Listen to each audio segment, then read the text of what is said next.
కరేబియన్లో విజృంభించారు. సొంత గడ్డపైనే కంగార్లకు షాక్ ఇచ్చారు. గబ్బా వేదికగా సంచలనం సృష్టించారు. దాదాపు 21 ఏళ్ల తర్వాత ఆస్ట్రేలియా గడ్డపై తొలి టెస్టు విజయం నమోదు చేసి విండీస్ చరిత్ర సృష్టించారు. పింక్ బాల్ టెస్టు మ్యాచ్లో 8 పరుగుల తేడాతో ఆతిథ్య ఆస్ట్రేలియాను ఓడించింది. దీంతో 1-1తో సిరీస్ను సమం చేసుకుంది. విండీస్ బౌలర్ షామర్ జోసెఫ్ రెండో ఇన్నింగ్స్లో ఏకంగా 7 వికెట్లు తీసి ఆసీస్ పతానాన్ని శాసించాడు. ఆస్ట్రేలియాతో తొలి టెస్టులోనూ షామర్ ఓ ఇన్నింగ్స్లో 5 వికెట్లతో సత్తా చాటాడు. గజం కేవలం 15,500 రూపాయలతో 150 గజాల భూమి కేవలం 23 లక్షలు మాత్రమే.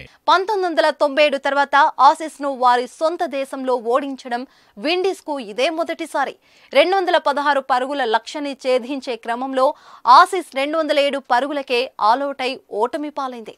ఆసీస్ పై విజయంతో విండీస్ ఆటగాళ్లు ఆనందంతో గంతులేస్తారు. ఆ దేశ మాజీ క్రికెటర్ ఏకంగా కన్నీళ్లు పెట్టుకున్నాడు.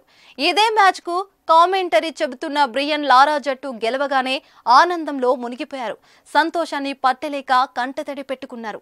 విజయం సాధించిన వెంటనే ఆసీస్ మాజీ దిగ్గజం ఆడమ్ గిల్క్రిస్ట్ని హత్తుకుని ఆనంద భాష్పాలు రాల్చారు. ప్రస్తుతం ఈ దృశ్యాలు సోషల్ మీడియాలో వైరల్ అవుతున్నాయి. విండీస్ జట్టు ఈ విజయం చాలా ఆత్మవిశ్వాసాన్ని తెచ్చి పెడుతుండడంలో ఎటువంటి సందేహం లేదు. ఎందుకు గబ్బా వేదికలో ఆసీస్ ను ఓడించడం అంత ఆషామాషి కాదు. హేమా హేమ్లీ జట్లకే ఇది సాధ్యం కాలేదు. గబ్బా వేదికగా గత 35 ఏళ్లలో కేవలం 3 సార్లు మాత్రమే అక్కడ కంగార్లు ఓటమి చవిచూశారు. 1988లో విండీస్ చేతిలోనే ఓడగా 2021లో భారత జట్టు షాక్ ఇచ్చింది.